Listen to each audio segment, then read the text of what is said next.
نحمدہ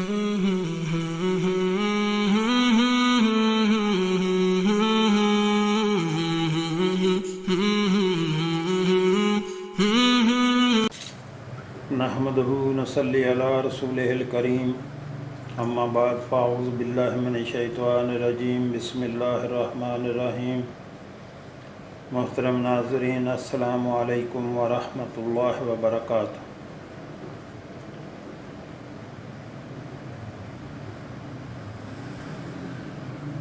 امام مسلم نے حضرت ابو ذر رضی اللہ تعالیٰ عنہ سے روایت نقل کی ہے۔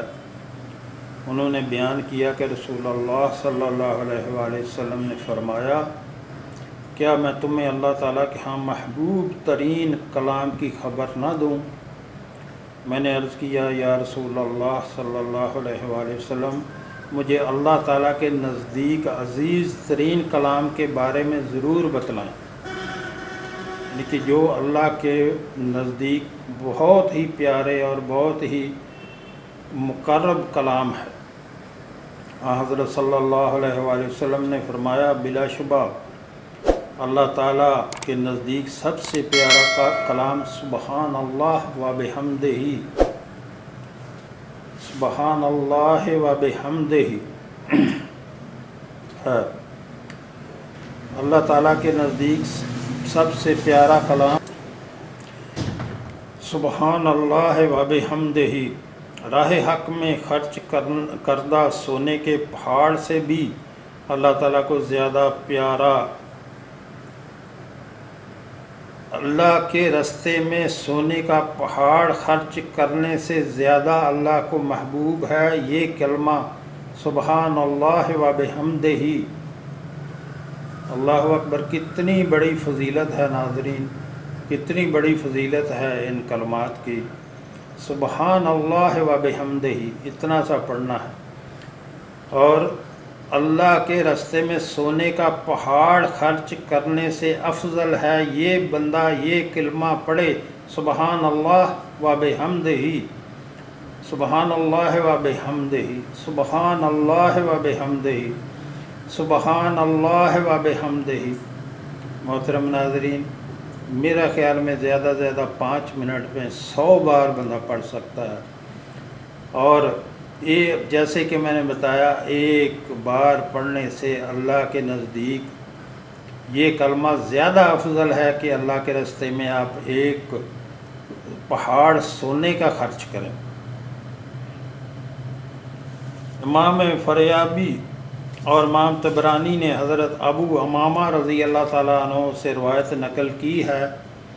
انہوں نے بیان کیا کہ رسول اللہ صلی اللہ علیہ وآلہ وسلم نے فرمایا، جس شخص پر قیام لیل یعنی نماز تہجد باری ہو اور وہ مال خرچ کرنے میں بخل کا شکار ہو یا دشمن سے جہاد کرنے میں بزدل ہو تو وہ سبحان اللہ و بحمدہ ہی پڑھے،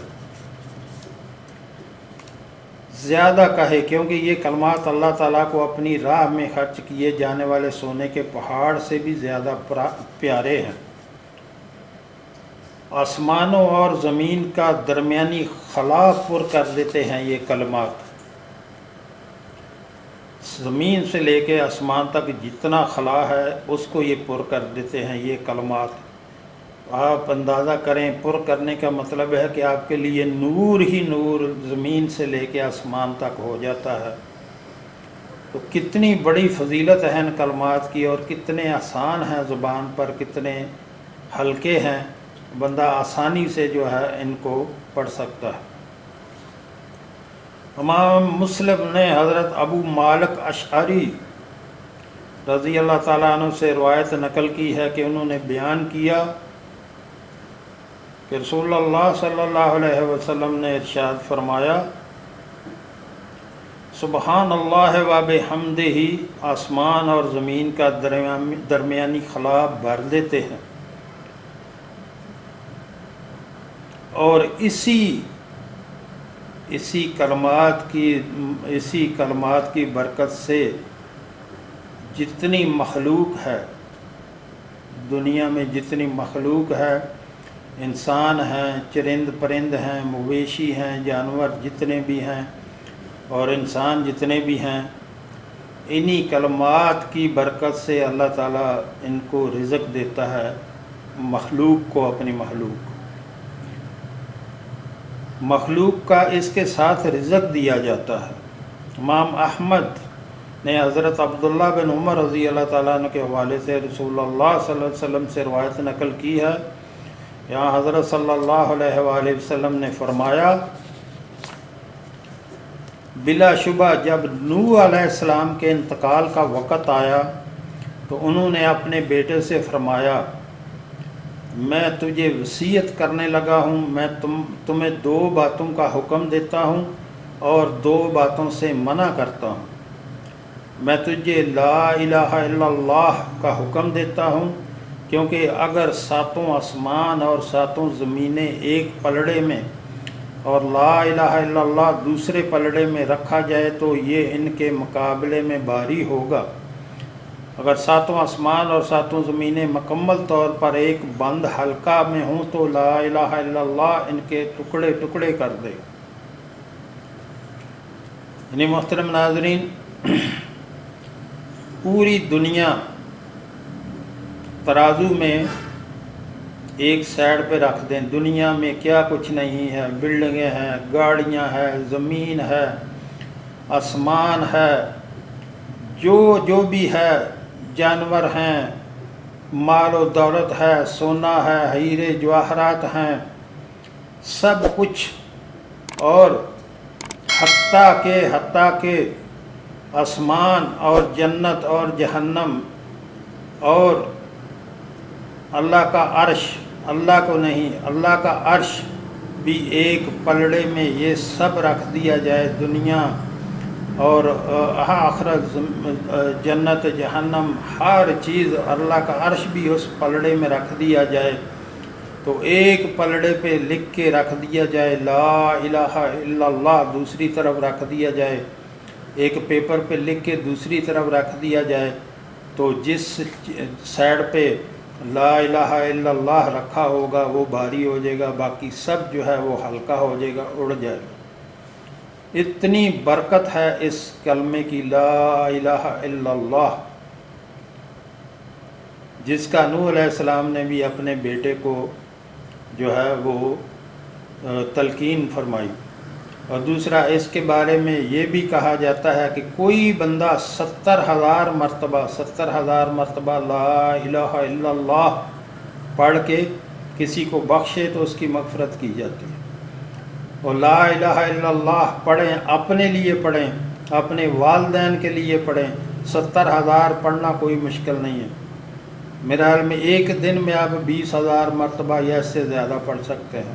کتنا آسان ہے زبان پہ، اللہ نے اپنا یہ کلام جو ہے ہماری زبان پہ کتنا ہلکا رکھا ہے، لیکن وزن کے حساب سے یہ بہت بڑا وزن ہے اس کا۔ لا الہ الا اللہ، لا الہ الا اللہ، لا الہ الا اللہ، کتنا، میرا خیال میں 20,000 مرتبہ آپ ایک دن میں پڑھ سکتے ہیں۔ اپنے لیے پڑھیں، اپنے والدین کے لیے پڑھیں، ان کو بخشیں پڑھ کے۔ جس کے لیے 70,000 مرتبہ پڑھ کے بخشا جائے گا، اللہ اس کی مغفرت کر دے گا۔ اتنی بڑی فضیلت ہے۔ اور دوسرا جو کلمہ نوح علیہ السلام نے اپنے بیٹے کو تاکید کی وہ ہے سبحان اللہ و بحمدہ۔ فرمایا میں تمہیں اس کا حکم دیتا ہوں کیونکہ یہ کلمات ہر چیز کی نماز ہیں اور انہی کے ساتھ مخلوق کو رزق دیا جاتا ہے۔ یعنی جتنی مخلوق اللہ نے پیدا کی ہے، اسی کلمے کی برکت سے اللہ ان کو رزق دیتا ہے، جتنی مخلوق پیدا کی ہے۔ ابھی آج اگر رزق کی کمی ہے تو آپ اندازہ کریں کہ ہم کتنی بار پڑھتے ہیں سبحان اللہ و بحمدہ، کتنی بار ہماری زبان سے ادا ہوتا ہے سبحان اللہ و بحمدہ۔ روٹی روزی کا تو ہم روتے ہیں کہ ہمیں تنگی ہوگی، ہمارے خرچے نہیں پورے ہوتے، ہمارے کھانا نہیں پورا ہوتا، لیکن جو طریقہ بتایا گیا ہے اس سے ہم دور رہتے ہیں۔ کم از کم 100 بار تو روزانہ پڑھنا چاہیے نا سبحان اللہ و بحمدہ، جس کی بدولت سے جب یہ پڑھا جائے گا اس کی بدولت آپ لوگوں کو رزق دیا جائے گا، آپ کے لیے آسانیاں پیدا کی جائیں گی، جتنا زیادہ پڑھیں گے اتنی آسانیاں پیدا کی جائیں گی۔ لیکن کم سے کم پڑھنا تو چاہیے نا، خالی بیٹھ کے روتے رہنا کہ میرا رزق تنگ ہے، میرے خرچے پورے نہیں ہوتے، میری اولاد نافرمان ہے، تو یہ سب کچھ تو ہوگا پھر جب ہم اللہ سے دوری اختیار کریں گے، اپنے آقا صلی اللہ علیہ وآلہ وسلم کے بتائے ہوئے جو عمل ہیں ان پہ عمل نہیں کریں گے تو ہمیں لازم تکلیفیں پہنچیں گی۔ علماء ایسے نہیں کہتے اللہ تعالیٰ علماؤں کی زندگی میں برکت دے، انہی کی وجہ سے یہ دنیا روشن ہے، ایسے نہیں کہتے کہ اللہ کو مضبوطی سے پکڑ لو، اللہ کی رسی کو مضبوطی سے پکڑ لو، دین اور دین کو مضبوطی سے پکڑ لو، بے شک دنیا اور آخرت کی کامیابی اللہ نے دین میں رکھی ہے اور کسی چیز میں نہیں۔ اگر کوئی فیکٹریاں لگا دیتے ہو تو وہ کامیابی نہیں ہے، پہلے اللہ کو مضبوطی سے پکڑو، اللہ کے دین کو مضبوطی سے پکڑو، تو پھر دیکھنا انشاءاللہ اللہ کیسے آسانیاں پیدا کرتا ہے، اللہ آپ کی کیسے عزتیں بڑھاتا ہے، اللہ آپ کو دنیا ہو آخرت میں کیسے عزت دار بناتا ہے۔ تو یہ چھوٹے سے کلمے ہیں، سبحان اللہ و بحمدہ، زبان پہ کتنا ہلکا ہے، اسی کی وجہ سے جو ہے وہ رزق دیا جاتا ہے پوری مخلوق کو، تو وہ تب بھی دیا جائے گا نا جب ہم پڑھیں گے، اسی کی جب پڑھیں گے تو برکت ہوگی نا، تو پھر ہمارے گھروں میں برکت ہوگی، ہماری زندگیوں میں برکت ہوگی، ہمارے کاروبار میں برکت ہوگی۔ آج ہر بندہ پریشان ہے، جی میں یہ ہو گیا، میرے ساتھ یہ ہو گیا، وہ ہو گیا، لیکن کوئی یہ نہیں سوچتا کہ اس کا حل کیا ہے۔ اس کا حل یہی ہے کہ اللہ کے ہو کے رہنا، اللہ کے بن کے رہنا، جو ہمارے آقا صلی اللہ علیہ وآلہ وسلم کے طریقے ہیں ان طریقوں پہ چلنا، سنت پہ عمل کرنا، یہ ہے کامیابی۔ ایک بندہ کہتا ہے جی میں نماز نہیں پڑھتا، بھائی تو کون ہوتا ہے نماز نہ پڑھنے والا؟ تمہیں توفیق ہی نہیں اللہ نے دی نماز پڑھنے کی۔ جس پہ اللہ راضی ہوتا ہے، جس پہ خوش ہوتا ہے، یہ محترم ناظرین یہ بات آپ اپنے ذہن میں بٹھا لیں، جس پہ اللہ راضی ہوتا ہے اپنے ذکر اذکار کی، اپنے سجدے کی توفیق اسی کو دیتا ہے۔ جس کو اللہ نے دین دے دیا اس کو سب کچھ دے دیا۔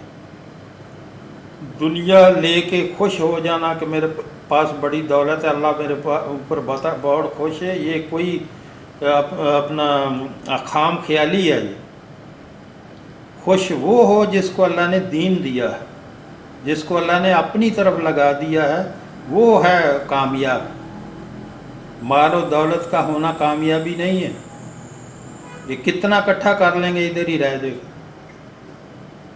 ہزاروں سالوں سے اللہ نے، لاکھوں کروڑوں سالوں سے دنیا بنائی ہوئی ہے، سب قبروں میں پڑے ہوئے، ہم نے بھی جانا ہے 50 60 سال 70 سال یا جتنے بھی گزار کے ہم نے بھی قبروں میں جانا ہے۔ اللہ جانے پھر کب کیا ہونا ہے، کب قیامت آنی ہے، کب اللہ نے اٹھانا ہے، تو اللہ کو پتہ ہے نا قیامت کی گھڑی۔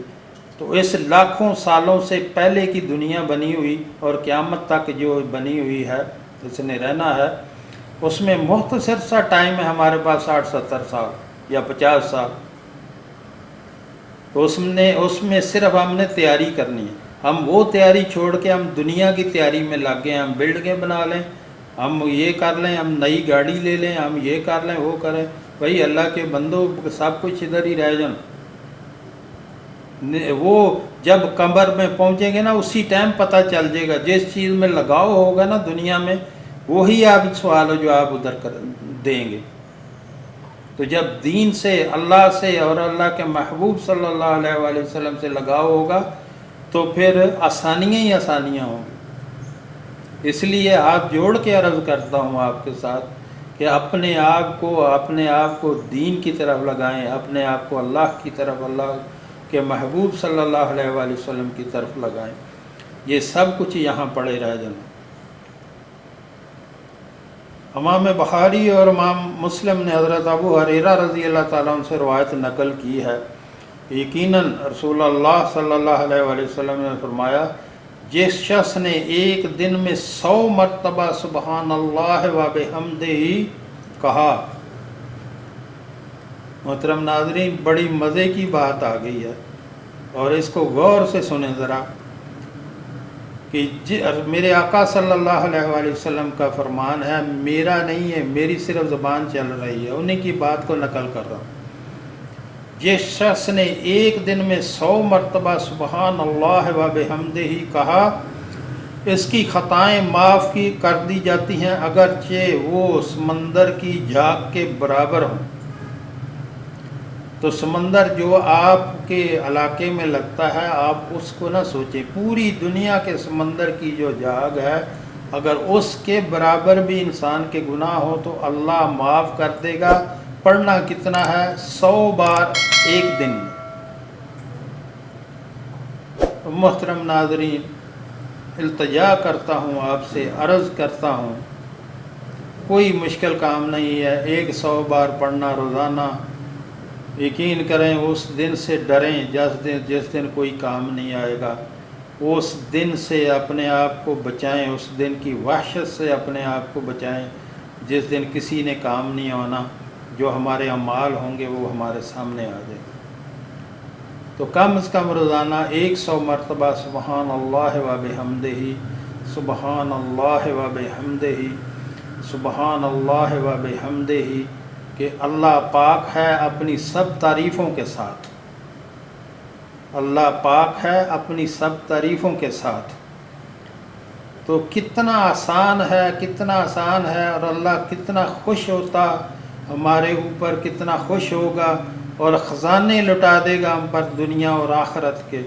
اگر دنیا میں چند دن مشکل کی زندگی گزاری بھی جائے تو کوئی مسئلہ نہیں ہے اس میں، یہ سوچ کے کہ ہم نے کون سا ادھر بیٹھے رہنا ہے۔ انشاءاللہ ہمارے رب کے پاس ہمارے لیے بہت کچھ ہے، ہم جائیں گے اس کے پاس اس حالت میں، انشاءاللہ ہم جائیں کہ وہ ہمیں مل کر خوش ہو، ہم اس سے مل کر خوش ہوں۔ اس حال میں نہ لے کے جائے اللہ ہمیں کہ وہ ہم پہ ناراض ہو اور اپنا غضب ہم پر وہ اتارے۔ ہم اس حال میں جائیں کہ اللہ ہمیں مل کے خوش ہو اور ہم اللہ کو مل کے خوش ہوں۔ جو ہم نے پڑھا، جو ہم نے سنا، اللہ ہمیں اس پر عمل کی توفیق عطا فرمائے۔ وآخر دعوانا الحمد للہ رب العالمین۔